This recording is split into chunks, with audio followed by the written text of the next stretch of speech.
కుటుంబాన్ని ఎట్ట ఆదరించాలి, కుటుంబానికి ఏమి సమకూర్చాలి, కుటుంబాన్ని ఎట్ట బతికించాలని ఆలోచన కలిగి ఉన్నాడు. కానీ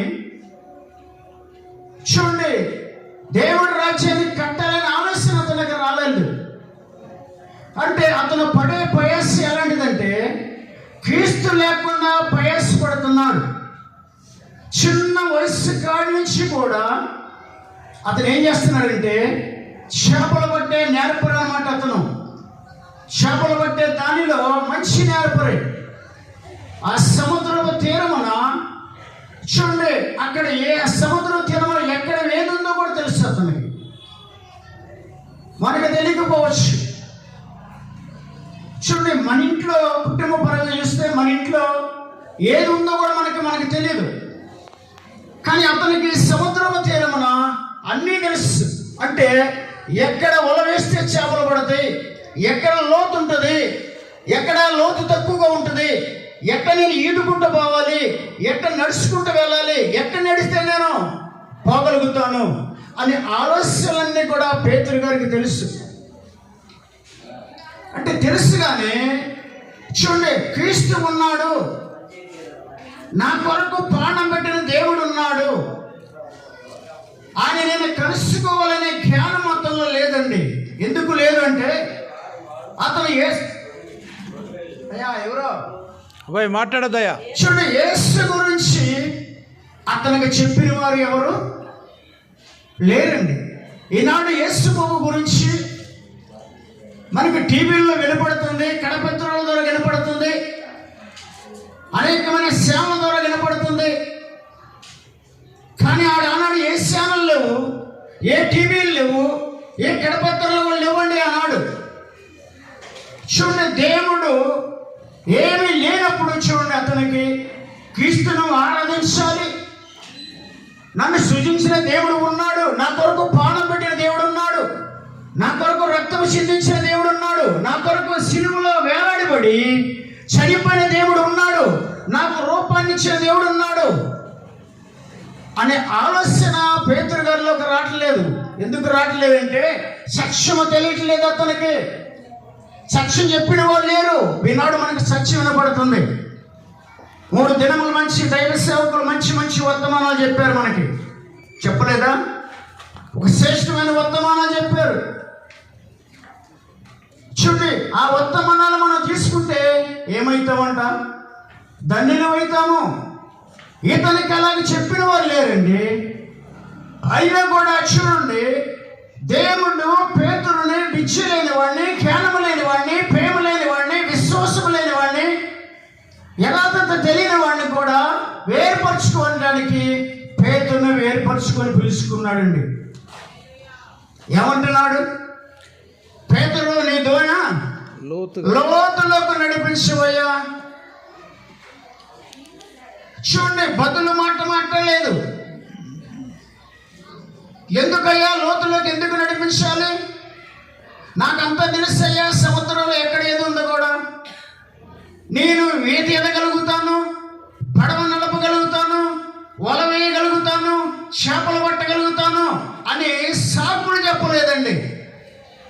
ఈనాడు చూడండి, దైవ సేవకులు ఏదన్నా చెప్తే సాకులు చెప్పే భక్తి కట్టుకున్నాం మనము.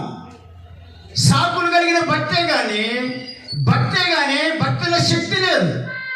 ఎందుకు లేదంటే చూడండి, మనము ఒక అన్యాయాన్ని, అక్రాన్ని, మోసాన్ని, చెడుతనాన్ని, అబద్ధాన్ని, దొంగతనాన్ని, లంచాన్ని, తాగుడుని, బూతులని హృదయంలో ఉంచుకొని మనం దేవుని ఆరాధిస్తున్నాం. నన్ను ఆరాధించేవాడు ఆత్మతో సత్యముతో ఆరాధించమన్నాడు. విరిగి నలిగిన మనసుతో ఆరాధించాలి. మరి ఏ మనసుతో ఆరాధిస్తున్నావు? ఏ హృదయంతో స్థలంలో ఉన్నావు? ఏ ఆలోచనతో ఈ స్థలంలో ఉన్నావు? చూడండి, ఆ పేతురైతే దేవుడికి ఎదురు చెప్పలేదండి. చూడండి, ఎదురు చెప్పలేదు. వెంటనే ఏమన్నాడంటే, నా వేలిన వాడ, రాత్రంతయో ప్రయాసపడ్డాను కానీ నాకేమీయో దొరకలేదు. ఏంటి, ఎలాగ ప్రయాసపడ్డాడంట? క్రీస్తు లేకుండా ప్రయాసపడ్డా? క్రీస్తుని కలిగి ఉండి ప్రయాసపడ్డా? మనము కూడా ఈ లోకములో ప్రయాసపడుతున్నాం. అన్నిటి కొరకు ఈ లోకంలో వాటి అన్నిటి కొరకు ప్రయాసపడుతున్నాం.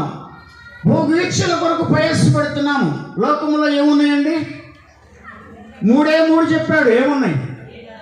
శరీరాశ, నేత్రాశ, జీవపు డమ్మున్నాయి. 3 ఉన్నాయండి లోకములో. మనుషులు ఈ లోకములో ఉండే ఈ 3టిని వెంబడిస్తున్నాడు కానీ క్రీస్తుని వెంబడించేవాళ్ళు లేరు. చక్షాన్ని వెంబడించేవాళ్ళు లేరు. జ్ఞానము కలిగిన వాళ్ళు లేరు. క్రీస్తులో నియమమైపోయేవాళ్ళు లేరండి.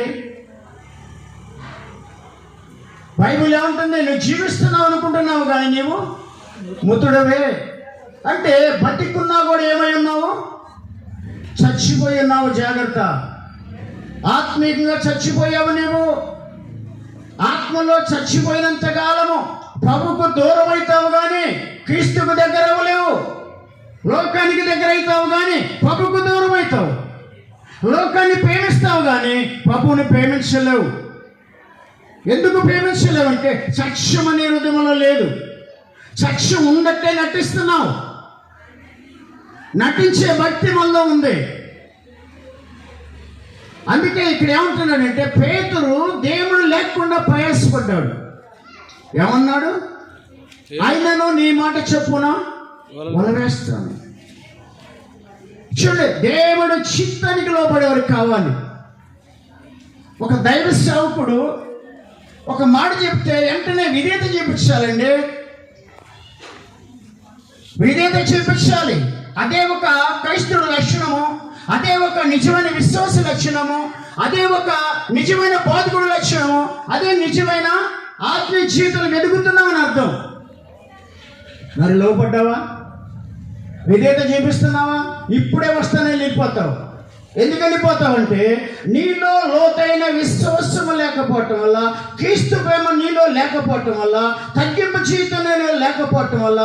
చూడండి, దేవుడి సన్నిధిలో దేవుడు బిడ్డలు చెప్పిన మాట వినకుండా నీ ఇష్టాన్ని నెరవేర్చుకుంటున్నావు. నీ ఆలోచన నెరవేర్చుకుంటున్నావు. చూడండి, సాతాను ఆలోచనలో, సాతాను తలంపులు, సాతాను కోరికలే కలిగి ఉన్నావు కానీ క్రీస్తు ఆలోచన చేతను నడవలేకపోతున్నావు. ఒక యవనస్తుడుగా, ఒక యవనరాలుగా, ఒక వృద్ధుడుగా, ఒక వృద్ధురాలుగా దేవుడు వాక్యము ఈ రాత్రి మనతో మాట్లాడుతుంది. ఎందుకు మాట్లాడుతుందో తెలుసా? మన జీవితాన్ని సరి చేయడానికి మాట్లాడుతుంది. ఈ లోకములో చూడండి, ఏ వస్తువు చెడిపోయినా కూడా బాగు చేసే మెకానికులు ఉన్నారు, బాగు చేసే వాళ్ళు ఉన్నారు కానీ మనిషి కుమారుడు చెడిపోతే బాగు చేసేవాళ్ళు ఈ లోకంలో లేరండి. ఒక మనిషి బాగు చేయలేడు కానీ చూడండి, ఒక పాపిని క్రీస్తు బాగు చేస్తాడు. ఎప్పుడు బాగు చేస్తారంట? ప్రభువు మాటకి నువ్వు లోబడినప్పుడు నేను బాగు చేస్తాను. ప్రభువు మాటకి పేతురు లోబడితే ఏం చూశాడండి అతను? చూడండి, విస్తారమైన ఆశీర్వాదాన్ని చూశాడు. ప్రభువు మాటకి లోబడినంత కాలము ప్రయాసపడ్డాడు కానీ దేని కొరకు ప్రయాసపడ్డాడంటే కుటుంబం భోజన కొరకు ప్రయాసపడ్డాడు. తర్వాత ప్రభువు పిలిచిన తర్వాత కుటుంబాన్ని వదిలేశాడు. కుటుంబాన్ని వదిలేసి క్రీస్తు కొరకు సాక్షిగా నిలబడినాడు. ప్రభువును వెంబడిస్తున్నాడు. ప్రభు చిత్తానికి లోబడుతున్నాడు. ప్రభు వాక్యాల ప్రకారంగా జీవిస్తున్నాడండి. జీవించటం వల్ల అతనికి ఒక గొప్ప ఆశీర్వాదము దొరికింది. గొప్ప ఆశీర్వాదము దొరికింది. చూడండి, పేతురు ఎన్ని దినములు ప్రయాసపడ్డా కూడా అంత విస్తారమైన చేపలు పట్టగలిగినాడా? పట్టగలిగాడా? పట్టలేదండి. ఎందుకు పట్టలేదంటే ప్రభు లేకుండా ప్రయాసపడ్డాడు కనుక పట్టలేదు. ఈనాడు ప్రభు వచ్చిన తర్వాత, ప్రభులో జీవిస్తున్న తర్వాత, ప్రభు మాటకు లోపడిన తర్వాత ఎన్ని చేపలు చూశాడండి? విస్తారమైన చేపలు చూశాడు. మరి ఎన్ని సంవత్సరాల నుంచి మనం దేవాలయానికి వస్తున్నాం? ఎన్ని సంవత్సరాల నుంచి వాక్యం వింటున్నాం? ఎన్ని సంవత్సరాల నుంచి ప్రార్థన చేస్తున్నాం? ఎన్ని సంవత్సరాల నుంచి బైబిల్ చదువుతున్నాం? ఎన్ని సంవత్సరాల నుంచి పాటలు పాడుతున్నాం? ఎప్పుడైనా నీ జీవితంలో నరికించేవాడిగానే ఉన్నావు కానీ ఆత్మీయ జీవితంలో వెతుకుతున్నావా? వెతుకుదల ఆగిపోయింది నీ జీవితంలో. ఎందుకు ఆగిపోయిందో తెలుసా? క్రీస్తుకు దూరంగా ఉండటం వల్ల, ప్రభుకు దూరంగా ఉండటం వల్ల ప్రభులోనే ఉన్నా అనుకుంటున్నావు, కానీ ప్రభులోనే ఉన్నానని ఒక భ్రమలో బతుకుతున్నావు అంతే. నేను కూడా మంచి సంఘములోనే ఉన్నానండి, నేను కూడా కానుకలు ఇస్తున్నానండి, నేను కూడా దశభాగాలు ఇస్తున్నానండి. నీ హృదయం సరి లేకుండా నువ్వు ఇచ్చే కానుకలు కూడా శాపగ్రస్తంగా మారుతాయి. జాగ్రత్త. బైబిల్ ఏముంటుందో తెలుసా? మత్తయి సువార్త చూడండి. మత్తయి సువార్త 5వ అధ్యాయం 8వ వచనం. త్వరగా దీనిలో నేను సాక్ష్యం కూడా కొంచెం పంచుకోవాలని ఆశపడుతున్నా. హృదయ శుద్ధి గలవారు ధన్యులు, వారి దేవుడిని ఏంటంటండి డబ్బు సంపాదించిన వాళ్ళు ధన్యుడా? ఏమండి అన్నాడా? అనలేదు. నువ్వు కోట్లు సంపాదించావయ్యా, నువ్వు ధన్యుడివి. 10 ఎకరాల పొలం సంపాదించావయ్యా, నువ్వు ధన్యుడివి. 4 స్టేర్ల బిల్డింగ్ కట్టావయ్యా, నువ్వు ధన్యుడివి అనలేదు. కానీ యేసుక్రీస్తు ఏమంటున్నాడండి? హృదయ శుద్ధి గలవారు ధన్యులు, వారి దేవుడిని చూసెదరు. హృదయంలో ఏమున్నాయండి? మార్కు సువార్త 7:21 చూడండి. త్వరగా ముందుకెళ్దాం. మార్కు సువార్త 7:21. మనిషిల హృదయంలో నుండి, మనిషి హృదయంలో ఉంచి ఏమంట? దురాలోచనలో. మనిషి హృదయంలో ఉంచి దురాలోచనలు వస్తున్నాయండి. ఆగమ్మ, ఇక్కడ మనిషి హృదయంలో ఉంచి దురాలోచన. ఈ లోకంలో ప్రతి మనుషుల్లో కూడా, చిన్నవాడిలో కానీ పెద్దవాడిలో కానీ, యవనస్తులు కానీ యవనరాలు కానీ వృద్ధులు కానీ ఎవరిలో అయినా కూడా దురాలోచననే బండ ఉంటుంది. పొరుగు వారి కుటుంబం మీద దురాలోచన చేస్తావు, పొరుగు వారి ఆస్తి మీద దురాలోచన చేస్తావు, పొరుగు వారి ఇంటి మీద దురాలోచన చేస్తావు, పొరుగు వారి బిడ్డల మీద దురాలోచన చేస్తావు. అలా ఎలాగుంటావంట? క్రీస్తులోనే జీవిస్తావు. ఆది కాండం కానించి ప్రకటన గ్రంథం వరకు బోధిస్తావు. ఈ దురాలోచన బండ నీలో ఉంచి వెళ్ళిపోదు. ఎందుకు వెళ్ళిపోదంటే, క్రీస్తు కాడికి ఎక్కువగా ఈ దురాలోచన అనే బండను ప్రేమిస్తున్నావు. ఈ దురాలోచన అన్న బండ కుటుంబాలు పాడు చేస్తుంది. ఈ దురాలోచన అన్న బండ జీవితాలు పాడు చేస్తుంది. ఈ దురాలోచన అనే బండ క్రీస్తుకు దూరం చేస్తుంది. ఈ దురాలోచన అనే బండ దైవ సేవకులకు దూరం చేస్తుంది. ఈ దురాలోచన అనే బండ సంఘానికి దూరం చేస్తుంది. ఈ రాత్రి కాల సమయంలో ఏ ఆలోచన కలిగి ఉన్నావో ఒకసారి ప్రశ్న వేసుకో. ఒక యవనస్తుడిగా, ఒక యవనరాలుగా ఈ కూర్చున్న ఈ గుంపులో నువ్వు ప్రశ్న వేసుకో. ఎప్పుడైనా ప్రశ్న వేసుకున్నావా? ఏ బండి ఉంటుంది నాలో? జారత్వం అనే బండి ఉంటుందంట. వివాహము కాకముందే తల్లిదండ్రులు మోసం చేసే బండ. వివాహము కాకముందే తల్లిదండ్రుని మోసం చేస్తావు. ఈ బండ నీలో ఉన్నంతకాలం నువ్వు వర్ధలేవు. ఈ బండ నీలో ఉన్నంతకాలం క్రీస్తుని ఎరగలేవు. ఈ బండ నీలో ఉన్నంతకాలము నిత్యరాజ్యాన్ని సంపాదించుకోలేవు. ఈ బండ నీలో నువ్వు నీలో ఉన్నంతకాలము ప్రభువుకు జీవించలేవు. ఈ రాత్రి కాల సమయంలో ఏ ఆలోచన, ఏ బండ మనలో ఉంటుంది?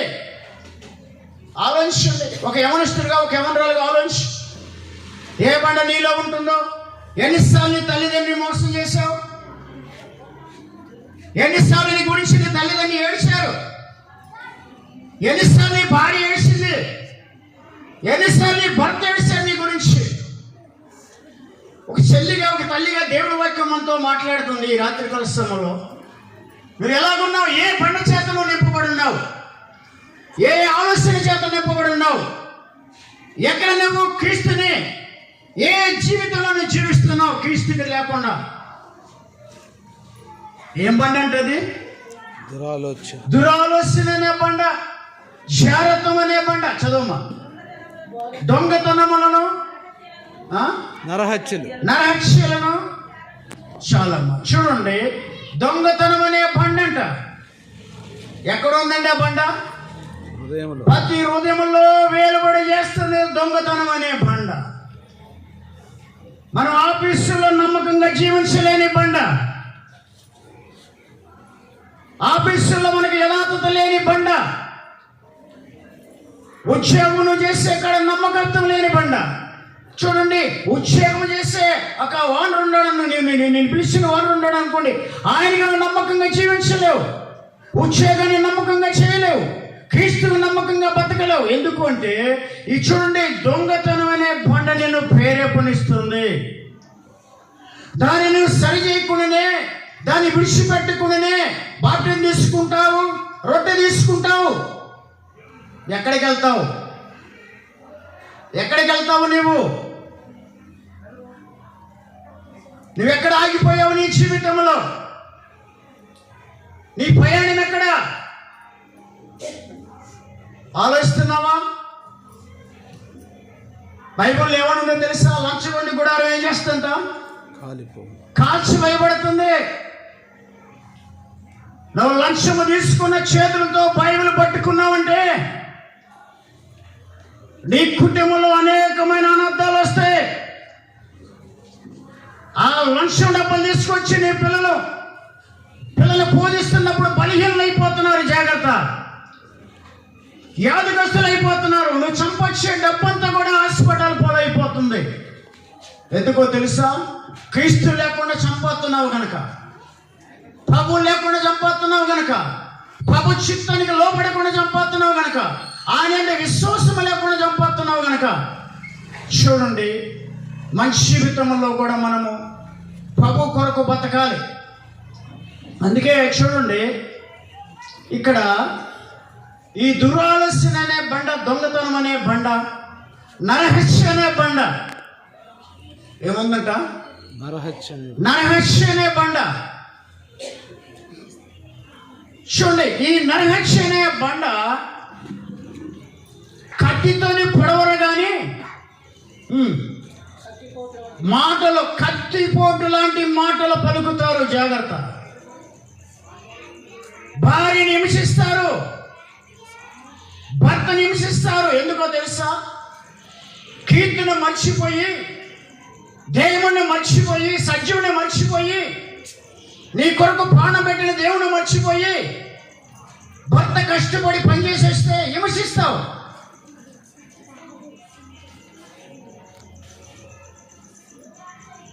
భర్తకి ఆదరణ ఎక్కడ దొరుకుతుందండి?